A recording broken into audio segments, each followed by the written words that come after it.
Opal Jennings était une petite fille de 6 ans vivant au Texas avec ses grands-parents. C'était une enfant très heureuse, très joyeuse qui passait son temps à jouer dehors avec ses cousins, mais malheureusement, un soir, un homme va surgir et va l'emmener dans sa voiture sous les yeux choqués de ses amis. Une enquête va alors être ouverte et lorsque le procès sera enfin lancé, l'avis des jurés va sembler totalement diverger. Pour tout savoir sur la triste et mystérieuse histoire de Opal Jennings, lançons-nous maintenant dans la vidéo.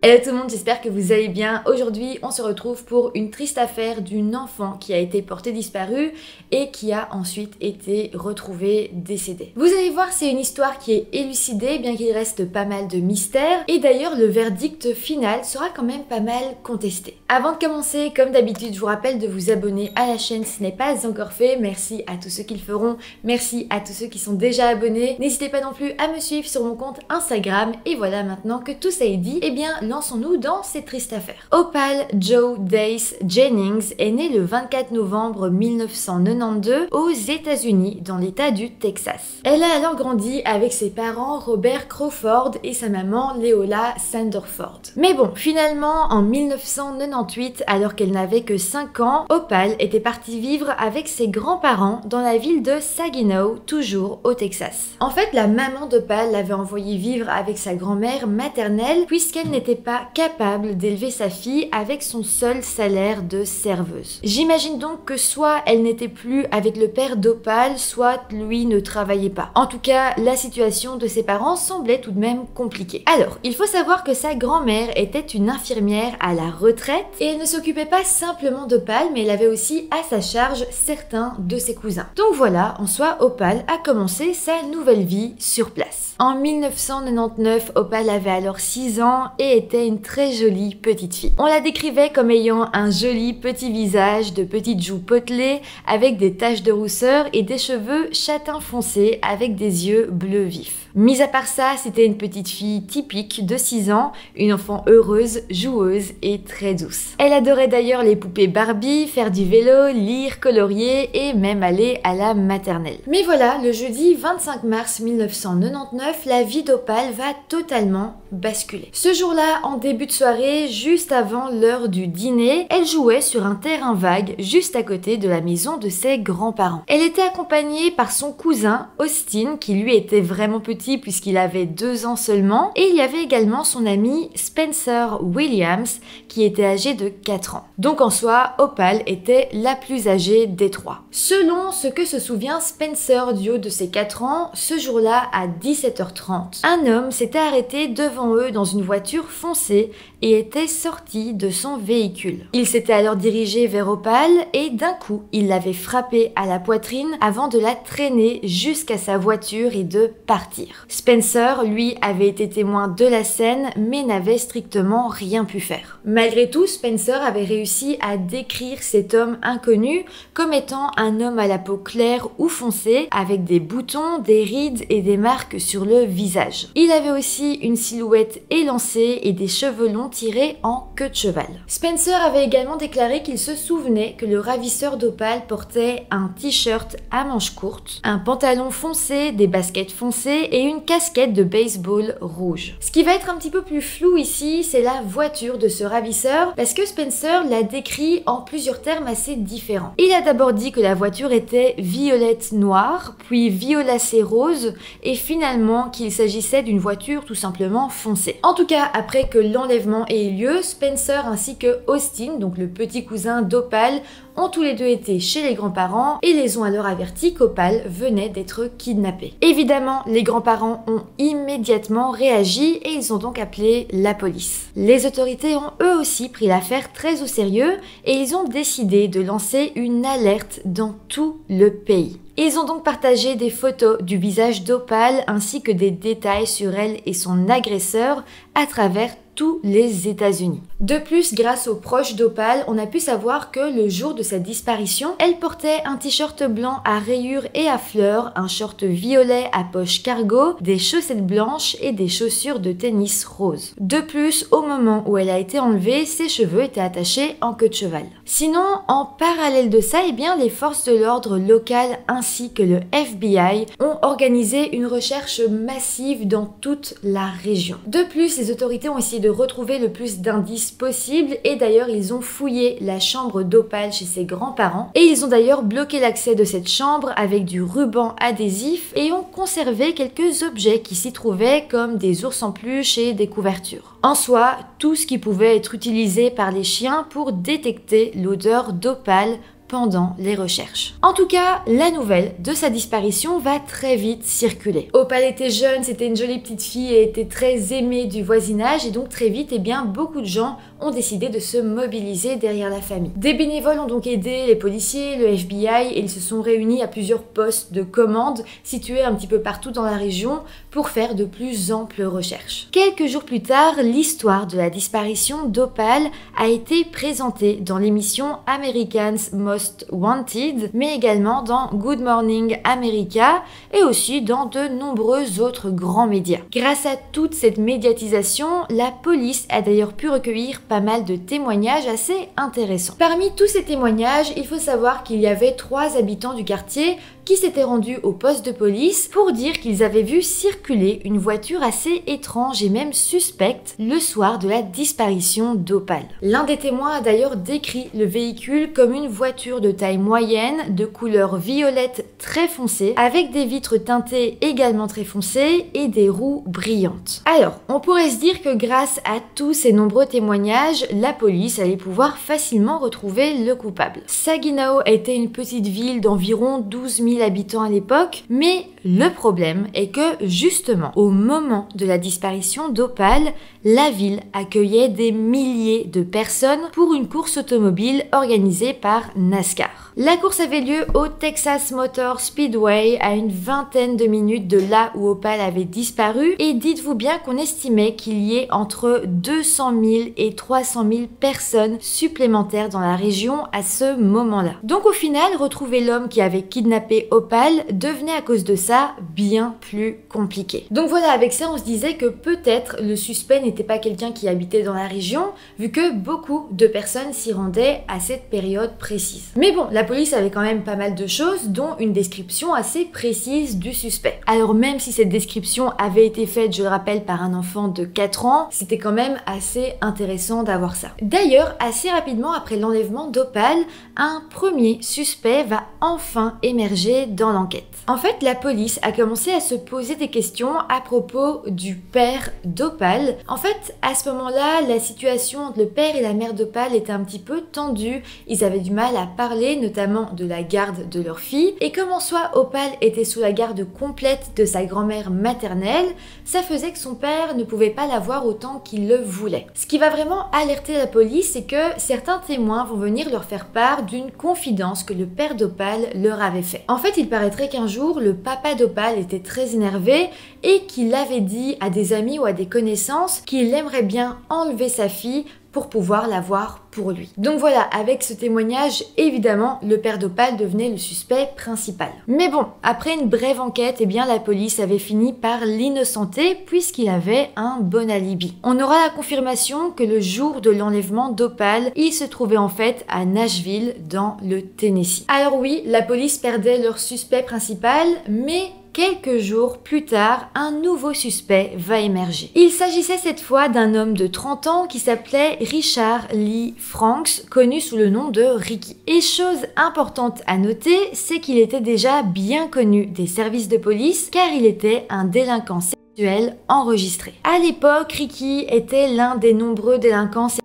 que le FBI et la police surveillaient, et donc très tôt dans l'enquête sur la disparition d'Opal, il avait été sur la liste des suspects, mais c'est quelques mois plus tard que les autorités vont réellement commencer à s'intéresser à lui sérieusement. En fait, il faut savoir qu'un beau jour, un homme s'était rendu au commissariat. Cet homme s'était présenté comme étant une vaste connaissance de Ricky. Il avait ensuite expliqué qu'il suspectait Ricky d'avoir enlevé Opal puisque sa voiture correspondait à la description donnée par la police, c'est-à-dire une voiture mauve très foncée. Mais ce n'est pas tout, cette connaissance de Ricky va également expliquer que depuis un certain temps, Ricky semblait avoir changé de comportement et même il agissait un petit peu bizarrement.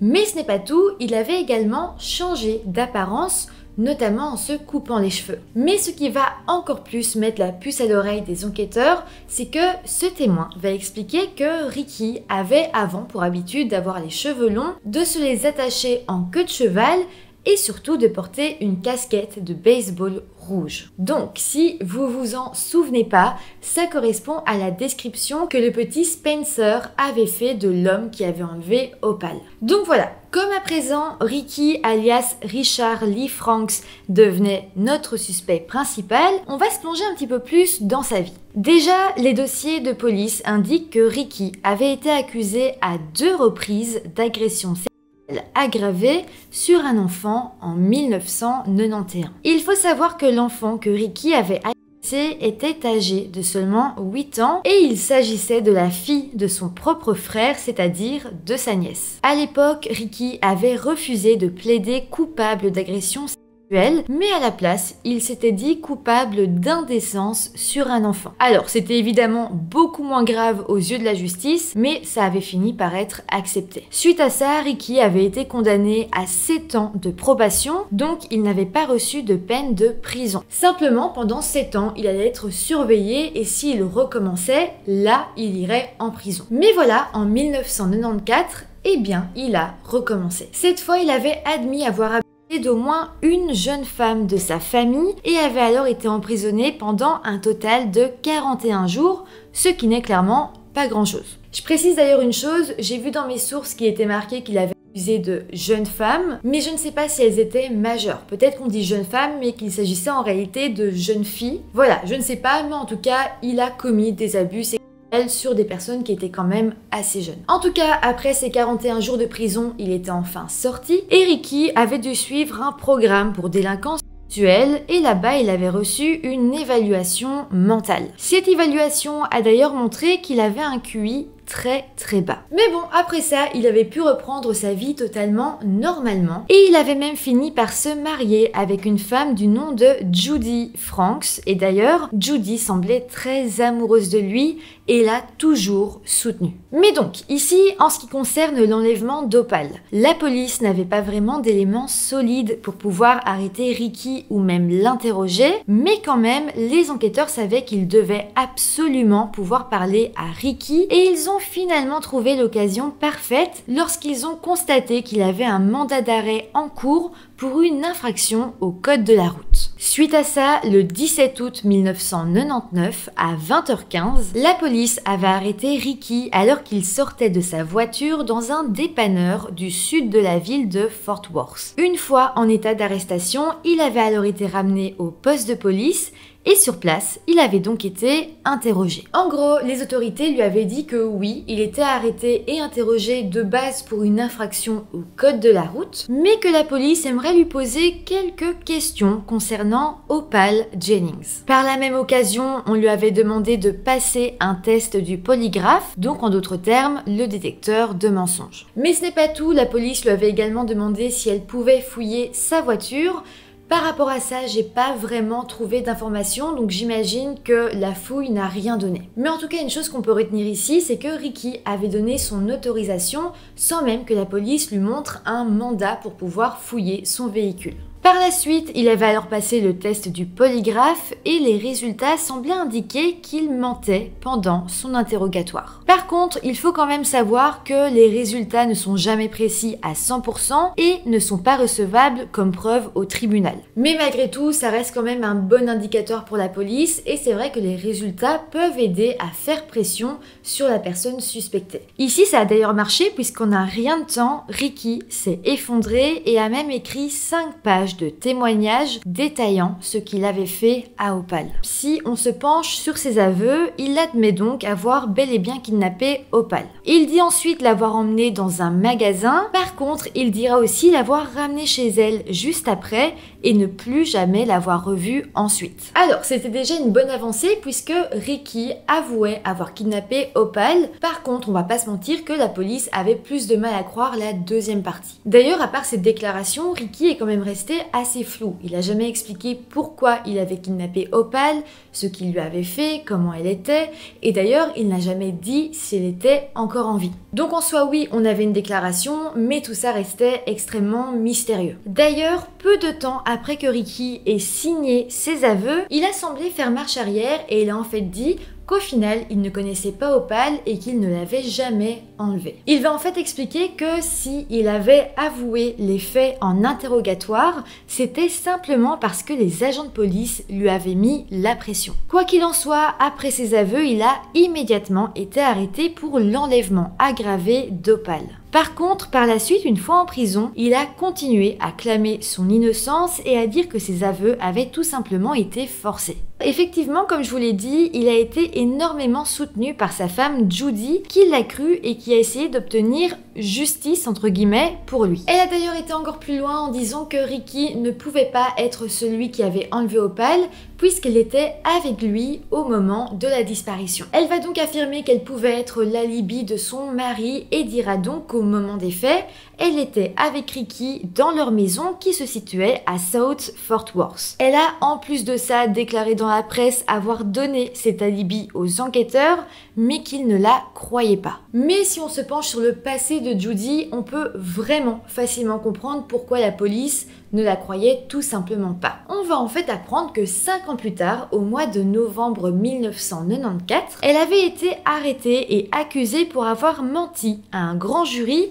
pour donner à son mari un alibi le jour où ils s'en étaient pris à l'une des jeunes femmes de sa famille. C'est-à-dire que ce que faisait Judy à ce moment-là, dire qu'elle était l'alibi de son mari, c'est quelque chose qu'elle avait déjà fait avant et ça avait été prouvé qu'elle mentait vu que son mari Ricky avait été reconnu coupable. Donc à présent, et évidemment la police savait qu'elle mentait une nouvelle fois et ils l'ont alors accusée de parjure aggravée et elle a d'ailleurs plaidé coupable. Pour ça, elle avait d'ailleurs été condamnée à 5 ans de prison avec sursis. Mais revenons-en à son mari. Avec toute cette histoire, la police a enfin accusé Richard Lee Franks d'enlèvement aggravé. Mais c'est vrai que même si d'un côté on avait assez de preuves pour savoir qu'il avait enlevé Opal, d'un autre côté, la police n'avait pas assez de preuves pour l'accuser de son meurtre. En soi, on n'était même pas sûr qu'Opal était réellement décédée. D'ailleurs, la grand-mère d'Opal s'était exprimée dans les médias en disant qu'elle avait toujours l'impression qu'Opal était vivante quelque part et qu'elle gardait espoir qu'elle revienne un jour à la maison. Il y a même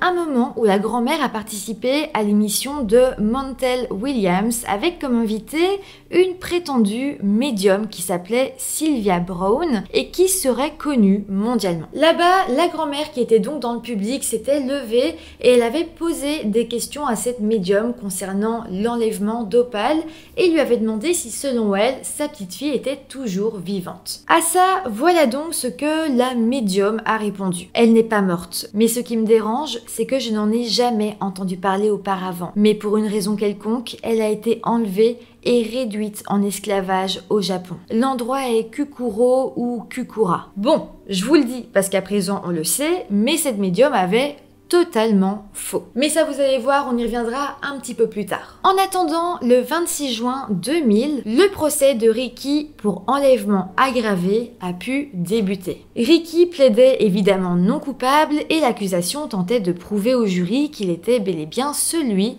qui avait enlevé Opal. Mais voilà, à la fin du procès, le jury était quand même assez divisé. 5 d'entre eux étaient pour qu'on condamne Ricky pour enlèvement, mais 7 d'entre eux, c'est-à-dire la plupart des membres du jury, avaient eux été assez convaincus par les éléments donnés par la défense. En gros, les avocats de Richard avaient fait valoir le fait que Richard avait un QI si faible qu'il avait facilement été contraint d'écrire cette déclaration à la police. Ce simple élément avait donc convaincu 7 personnes du du jury de voter contre sa culpabilité. Donc au final, le jury n'avait pas réussi à se mettre d'accord et donc un deuxième procès avait finalement eu lieu. Lors de ce deuxième procès, le jury a été bien plus intransigeant. Il a d'ailleurs rapidement décidé de déclarer Ricky coupable d'enlèvement aggravé et ils ont également conclu qu'au vu de son passif, il avait sans doute eu pour but d'agresser Opal et donc suite à ça, Richard Lee Franks a été condamné à la prison à perpétuité. Ricky a par contre fait appel à sa condamnation,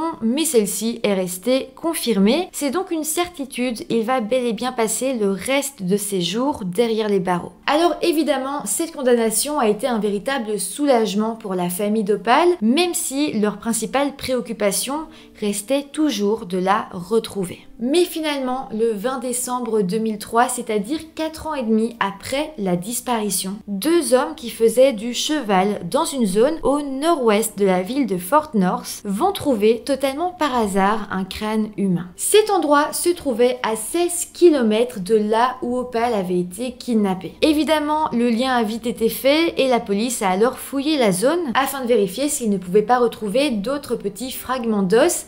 Et effectivement, ils en ont retrouvé. Ces ossements ont alors été analysés et les résultats ont montré qu'ils appartenaient à un enfant âgé entre 5 et 7 ans et pour rappel, Opal avait 6 ans au moment de sa disparition. Mais attendez parce que ce n'est pas tout, la police a également retrouvé une partie de chaussures de tennis de couleur rose qui correspondait exactement aux chaussures qu'Opal portait au moment où elle a disparu. Après ça, il n'a clairement pas fallu attendre longtemps pour qu'il soit confirmé que les restes retrouvés étaient bel et bien ceux d'Opal. Malheureusement, en plus de son crâne, seulement 20% de ses ossements ont été retrouvés, ce qui a rendu l'examen médico-légal assez compliqué. Mais malgré tout, le légiste a pu déterminer qu'Opal avait sans doute reçu un coup violent sur le côté droit de son front. Mais on va également en savoir plus vu que le légiste dira que ce genre de blessure correspondait à celles qu'on peut retrouver chez les victimes d'un accident de voiture. En fait, selon lui, au moment de sa mort, il est possible qu'Opal se trouvait sur le siège passager d'une voiture et qu'elle n'était pas attachée. Elle aurait donc pu avoir cette blessure suite à un impact de la voiture à une vitesse moyenne ou même élevée. Si c'est effectivement ce qu'il s'est passé, eh bien Opal était sans doute morte instantanément. Les autorités pensent d'ailleurs que cet accident avait sans doute eu lieu seulement quelques heures après l'enlèvement.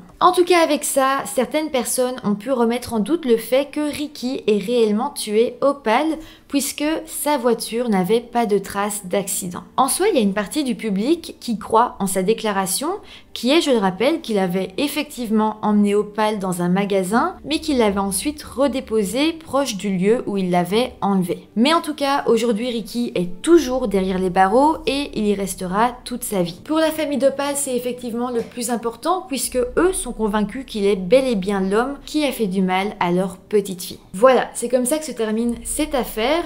N'hésitez pas à me dire en commentaire ce que vous en pensez. Moi personnellement je trouve que Ricky est quand même très suspect dans cette affaire, même si effectivement je me dis que d'un côté il y a eu beaucoup de médiatisation sur ce cas, ça a pu mettre beaucoup de pression à la police qui aurait peut-être décidé de juger le premier homme qui correspondait un petit peu au suspect qu'il recherchait. Ça s'est déjà vu dans des affaires où le public a vraiment envie qu'il y ait une condamnation, et bien parfois la police choisit un petit peu le premier venu pour servir de bouc émissaire. Mais bon, d'un autre côté dans cette histoire, je me dis que Ricky a quand même un passé qui est vraiment lourd, il n'a pas vraiment d'alibi, sa voiture correspond à la voiture vue par des témoins. Personnellement, je me dis qu'il y a quand même de grandes chances que ce soit lui le kidnappeur et le tueur d'Opal. En tout cas, n'hésitez pas à mettre des petits pouces en l'air si la vidéo vous a intéressé, à vous abonner à la chaîne, et moi je vous dis à très bientôt pour une nouvelle vidéo.